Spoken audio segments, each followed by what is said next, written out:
pagi guys. Ini gue lagi sarapan, makan yogurt sama kopi di apartemen yang kita sewa di sini di Krakow.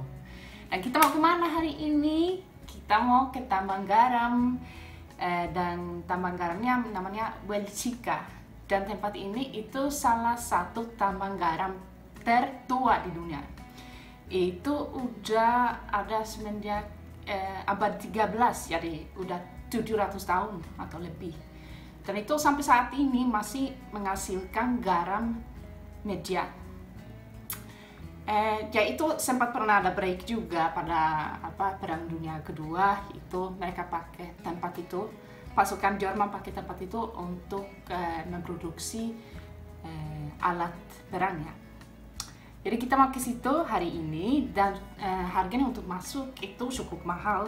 Mungkin termasuk tiket paling mahal dari semua tempat wisata yang kita lihat di sini di Polandia.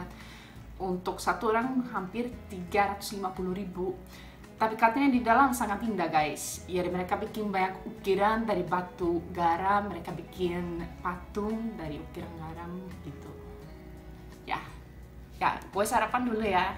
Sampai ketemu nanti.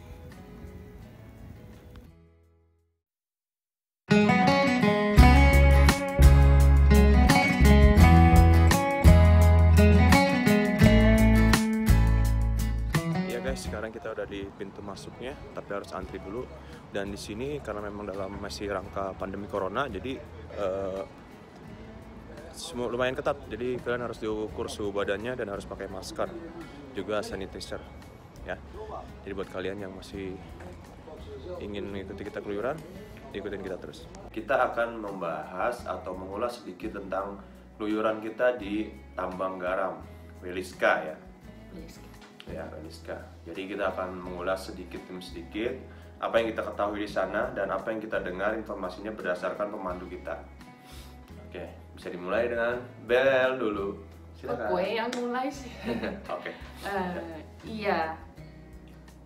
Jadi yang pertama yang kita dapat di situ, kita dapat tahu kalau di sana ada 9 tempat atau ruangan garam. Tapi kita sebagai turis hanya boleh masuk ke 3 dari 9 itu. Dan yang kita lihat, padahal kita jalan sangat lama selama 3 jam penuh. Kita jalan terus, itu kita hanya dapat lihat 1 atau maksimal 1,5% dari semua tempat itu. Nah, lu bisa bayangin guys, kalau misalnya mau lihat semua butuh waktu berapa lama ya? Ya mustahil ya lihat semua. Dan yang pertama pas masuk kita disuruh turun dari tangga dan itu sangat ke dalam itu. Kita jalan terus selama berapa menit aku nggak tahu, tapi itu lumayan dalam ya. Ya, 68 meter yang pertama, tapi yang paling dalam itu 135 meter yang kita lihat. Tapi ya bisa lebih ke bawah lagi, bisa sampai 350 meter. Tapi sebagai turis kita paling bisa lihat sampai 135 meter. Kita juga belum tahu ya, itu masih dalam rangka di pembangunan untuk nanti bakal bisa dikunjungi turis juga atau hanya untuk para pekerja yang boleh masuk gitu. Tapi kita masih mencari tahu informasinya. Dan pada saat kita turunin tangga itu, tangganya terbuat dari kayu, tapi bagus guys, tangganya aman. Cuman memang lo harus perhatikan pada saat turun itu, soalnya kan tangganya sempit ya, sempit, terus dia memutar. Dan untuk lo yang tinggi harus hati-hati juga. Ya, kepalanya hati-hati.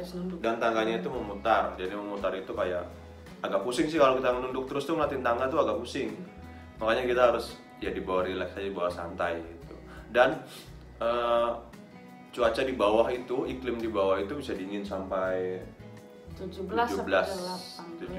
gitulah. Dan lumayan dingin sih. Gua waktu itu nggak pakai jaket, tapi ya berasa juga dingin. Tapi karena memang di bawah jalan, di bawah gerak, ya nggak terlalu lah. Kalau menurut gue bisa tanganin itu. Ya, dan pada zaman dahulu mereka pekerja-pekerja di tambang garam, mereka sering dapat bantuan dari kuda itu sebelum mereka pakai listrik dan alat-alat modern. Mereka pakai kuda. Dan itu sebanyak 200 kuda yang tinggal di bawah dan mereka di situ terus. Mereka hidupnya di situ ya? Iya, hidupnya di situ. Dan mereka nggak pernah naik ke atas. Dan mereka dipakai untuk bawa troli yang penuh dengan ember garam. Isi garam. Tapi dari tahun berapa gue sedikit lupa, mereka udah nggak pakai kuda, tapi mereka pakai alat modern. Nah, yang lebih modern. Jadi seiring berkembangnya zaman, mereka udah mulai pakai alat-alat yang lebih modern. Ya, zaman dulu ini garam itu sangat berguna guys buat mereka. Jadi mereka tuh bisa ditukar. Jadi kayak kita tuh di zaman kita tuh ada namanya sistem barter. Jadi kalau misalnya lu punya apa nih, gua ada garam gitu, lu punya apa, misalnya mesti ditukar uang logam atau ditukar kebutuhan lainnya tuh bisa. Zaman dulu soalnya pakainya seperti itu. Terus zaman dulu juga bisa, garam itu sangat berguna kayak buat bikin mesiu, buat bikin alat-alat kayak semacam peluru perang gitu ya, mesiu, bom atau apa gitu, bom mesiu. Terus buat ngawetin daging tuh yang kayak gitu-gitu guys. Jadi mereka zaman dulu sangat berguna banget, makanya berharga. Nah terus saat Perang Dunia Kedua itu sempat dikuasai oleh rezim Nazi waktu itu, karena memang dia berhasil menduduki negara Polandia ya. Dan pada saat itu mereka nggak gunakan tambang garam itu, tapi buat bikin produksi alat-alat perang, senjata gitu.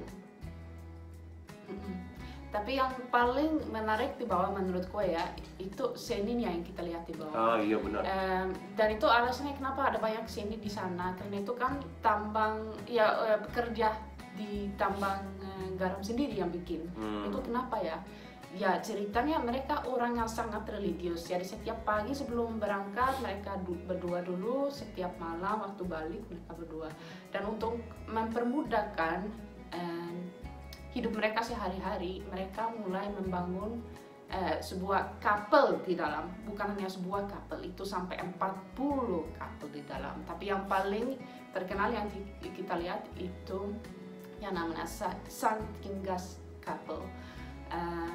Dan itu dibangun pada abad 18 dan mereka juga butuh hampir 100 tahun untuk selesaikan semua kerjanya. Dan mereka bukan seniman yang bikin semua patung ini, tapi itu orang pekerja biasa. Itu sangat luar biasa ya. Sangat indah kalau mungkin dia mempunyai bakat-bakat inspirasi yang kuat, jadi pada saat itu dituangkan di dalam misalnya membuat patung, sehingga menjadi patung-patung yang berartistik seni tinggi kalau gue lihat sih. Dan itu terbuat dari garam, batu garam guys. Semuanya dari garam. Nah, kita juga bisa lihat kalau warna garamnya agak beda. Misalnya ada figura dari Nabi Isa atau anaknya Yesus di situ. Dia agak pink dan katanya itu diambil dari atau dari tambang garam yang lain.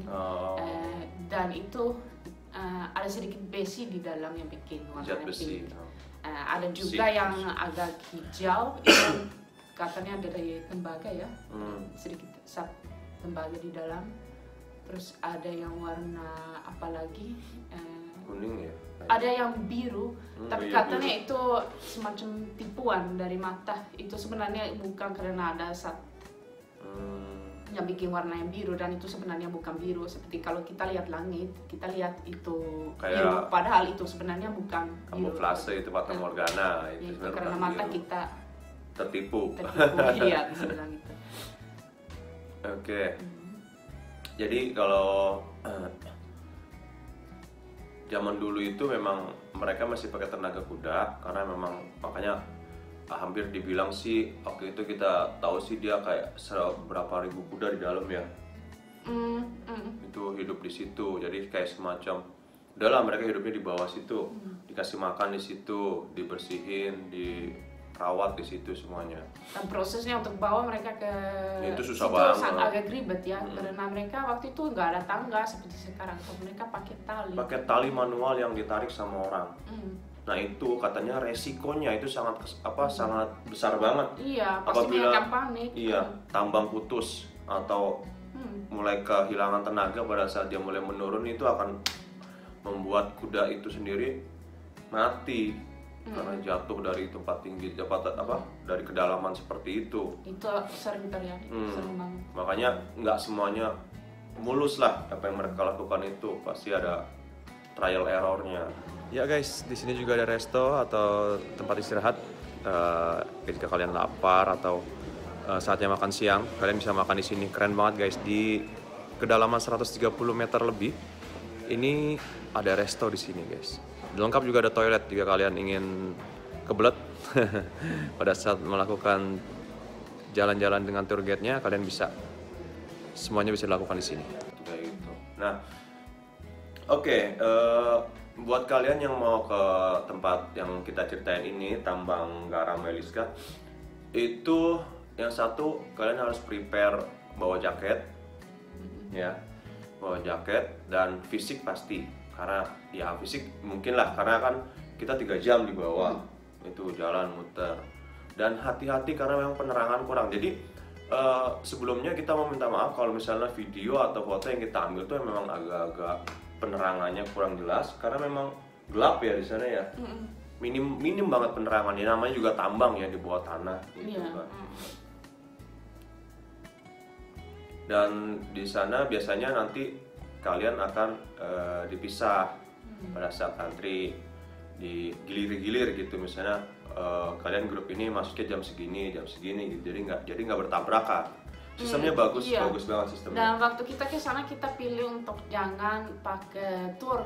Ya, kita pilih untuk berangkat dari sini sendiri, beli tiketnya sendiri di sana. Itu memang lebih hemat. Dan kalau selama wabah corona ini, itu mungkin ya worth it kalau pergi sendiri. Tapi kalau di luar wabah corona mungkin lebih baik pakai tour. Soalnya biasanya orang harus antri sangat lama karena itu salah satu tempat wisata paling populer di sini di Krakow. Jadi gue baca banyak orang mereka harus antri selama 3 jam di luar. Tapi kalau pakai tour, lo nggak harus antri, bisa langsung masuk. Sebenarnya gini guys, selama kalian ikutin protokol kesehatan di sini, mereka akan welcome aja ya. Selama kalian harus pakai masker, terus kalian juga nanti masuk akan diukur, cek suhu badannya, sanitizer udah pasti, ya. Makanya kita di sini selalu ikuti protokol kesehatan. How can I take it with me to Poland? I thought while looking at a salt mine that my father gave me as a wedding gift. I left my homeland for Krakow, where I was to marry Prince Bolesław. My father, the King of Hungary, wanted to give me gold and jewels, but I asked him for salt. They have no salt in Poland, I explained to my father, and thus I was given an entire salt mine and a dozen miners. What was I supposed to do with the gift? Suddenly, a strange thought occurred to me. I came to the mine shaft, took off my engagement ring, and threw it into the mine. When we arrived to Poland, I asked the miners to look for salt. They came back a few days later. The oldest of them approached me. He held a small lump of salt in one hand and my engagement ring in the other. Itu dia sedikit ulasan dari kita tentang tambang garam di Weliska di Krakow ya. Jadi kita udah akan upload nanti video-video untuk tips-tips tempat wisata di Polandia. Jadi kalian harus saksikan video kita kalau kalian ingin tahu tempat-tempat indah untuk keluyuran di Polandia. Oke, pesan kita jangan lupa like, subscribe, and share video kita sebanyak-banyaknya agar kita lebih semangat lagi untuk keluyuran ke tempat yang lain di Eropa yang pastinya lebih indah juga guys ya. Pencet tombol lonceng agar kalian tidak ketinggalan video terupdate dari kita guys gitu. Karena kita akan selalu update video dari kita ya. Ya udah, terima kasih sebelumnya, mohon maaf kurang lebihnya, Dan kami ucapkan Assalamualaikum warahmatullahi wabarakatuh. Selamat pagi. Bye-bye. Bye-bye.